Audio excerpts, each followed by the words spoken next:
The large MPV space is one where Toyota has dominated for many, many years.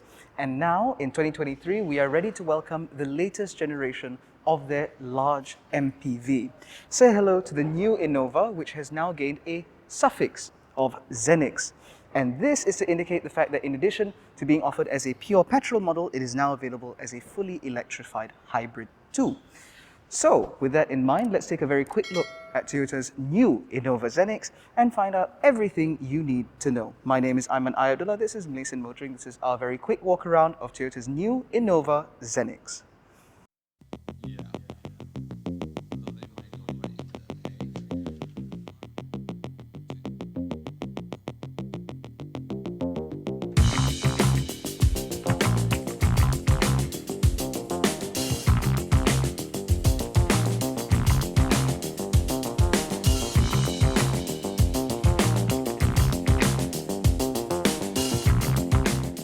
Now, as I mentioned earlier, Toyota's new Innova will be available in two grades. We have the 2.0V here, which is a pure internal combustion model, as well as the 2.0 HEV on that side, which adds a hybrid motor in between. Now, this runs a 10-speed CVT, whereas that one runs an eCVT, which is basically the same gearbox, but it's been refettled in order to work better with the hybrid system. Now, as a pure combustion model, this puts out about 174 PS and 205 Newton meters of torque. The hybrid has a separate motor which produces something like 180 plus Newton meters. Now, Toyota will not actually provide a full torque figure for the hybrid, but we suspect that it's going to be probably about the 300 Newton meter mark, which is very impressive for something like this and far better than the Innova that it replaces. Now, as you may have noticed, the overall design and proportions of the Innova have changed ever so slightly for this generation. One of the main reasons for that is the chassis. Now, prior to this, the Innova used a ladder frame chassis, the IMB platform, which is very similar to what you find in the Toyota Hilux and the Toyota Fortuner. But now, this runs on TNGA, or Toyota New Global Architecture Segment C, which means that this is now a monocoque construction, which is why the powertrains have also been updated. It is now front-wheel drive instead of rear-wheel drive than before, and that's also why it carries some hybridization. Up front, you will find the same downturn grille as we saw from the previous generation Innova, flanked by now full LED headlights, replete with an auto high beam function. These indicators live down here. The overall front face certainly looks a little bit more assertive than before. As you move down to the side, you find these squared off wheel arches which hide 18-inch alloy wheels wrapped in Dunlop SP Sport Max 050 tires. These are relatively high-grade tires, again befitting the fact that the Innova is now significantly more expensive than before, but we'll get into that momentarily. On this hybrid model, you also get hybrid badging here. You will notice that the overall profile of the Innova is now a little bit more flared and a little bit more bold, with some surfacing on the side in order to break up the visual monotony over here. Now, you will notice that overall the Innova looks a little bit more familiar, and that's because if you are familiar with the US market Toyota Highlander, it looks somewhat similar to this. Now at the rear, again, you'll find that same sort of slightly more SUV type look with a very flat rear end and some slightly more complex surfacing down on the bumper, again to break up the visual mass. You have LED taillights on either side. Unfortunately, the bulb and reverse lights are still, the indicator and reverse lights are still bulb. Same goes for the fog light. Please do not switch this on unless it's raining very heavily. And overall, it looks a little bit neater. Now behind this barn door, you will find the world's noisiest buzzer and some of the noisiest power tailgate motors I've ever heard on any car at this price point. And you will find that because of the monocoque construction, we now have a little bit more cargo room with all seats in place. And of course, if you fold these rear seats, there is absolutely acres of space beyond. Now, one of the few things about this car that I don't particularly appreciate is the fact that in order to fit in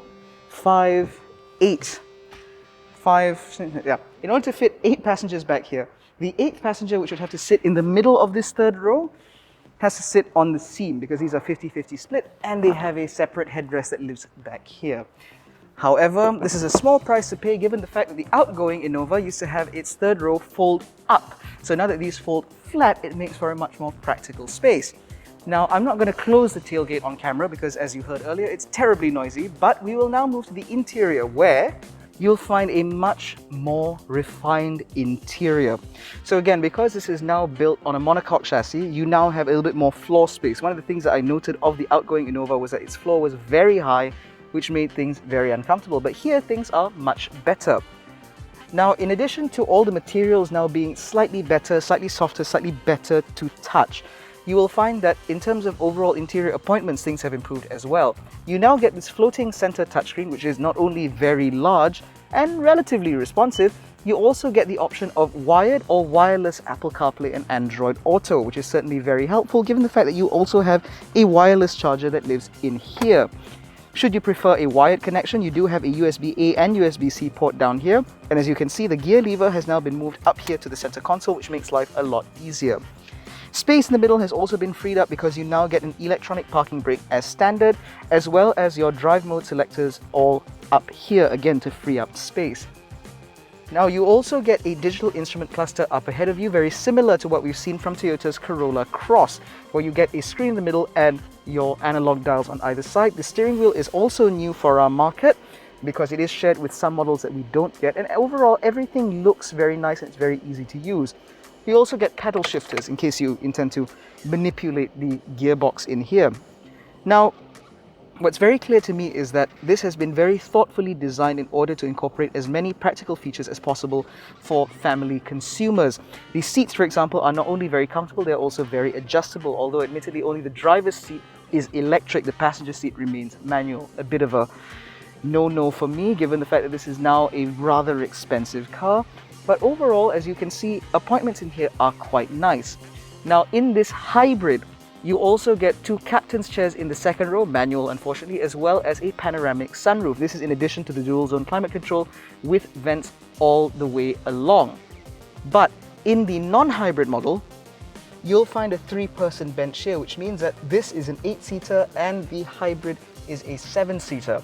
Now back here, again, because of that monocoque construction, it does mean that I have a lot better, or rather a lot more space underneath my legs, which means that I now no longer have to have my knees sort of perched upwards instead. I've also got a great amount of under thigh support, and in terms of overall accoutrements, I do have bottle holders in the doors. I do have cup holders here in the center armrest, which unfortunately do not sit at a comfortable angle, instead it sort of just flops. And as standard, I also get ambient lighting up here on the ceiling, very similar to the previous generation Innova as well. I do get fan speed adjustment here and a couple of USB-C ports down there and a button again to manipulate this ambient lighting stuff, but I've lost out on the panoramic sunroof as available in the hybrid. Now overall, I do think that back here space is pretty good. Now these seats are split 60-40 and they can be moved further ahead if you want to make more room for the people at the back. Now, if I were to give myself a reasonable amount of space, which is about here, as you can see, not only am I decently comfortable for leg and headroom, but also in the third row, I do actually have a decent amount of space. Knee room is a little bit tight, headroom is pretty much all right. But again, because of this slightly better package, it means that I do have a little bit more space back here.